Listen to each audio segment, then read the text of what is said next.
২১শে বর্ণমালার দৈনিক প্রতিযোগিতার নির্বাচিত কবিতা পাঠ করছি। কবিতা অগুছালো ইচ্ছেমালা। কবি ডি.এম. কামরুজ্জামান স্বাধীন। এক ভোরে নরম রোদে তোকে হাঁটাবো ঘাসের পাড়ায়। এক বিকালে শান্ত আলোতে তোকে ঘুরাবো শীতল নদীটায়।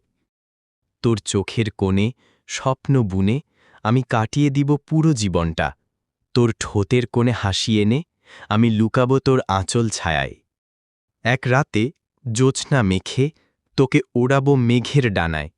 এক দুপুরে হালকা বৃষ্টিতে তোকে ঘুরাবো শহুরে রাস্তায়। তোর মুঠো ভরে কদম ফুলে আমি সাজাবো ছোট ছোট সুখ ছোঁয়ায়। তোর ঠোঁটের কোণে হাসি এনে আমি লুকাবো তোর আঁচল ছায়ায়। এক সন্ধ্যায় গোধূলি আভায় তোকে দেখব জোনাকি মায়ায়। এক জীবনে সুখ কাননে তোকে বসাবো ফুলেল শোভায়। তোর সুখের বাণে ভেসে ভেসে আমি হারাবো তোর প্রেমের উষ্ণতায়। তোর ঠোঁটের কোণে হাসি এনে আমি লুকাবো তোর আঁচল ছায়ায়।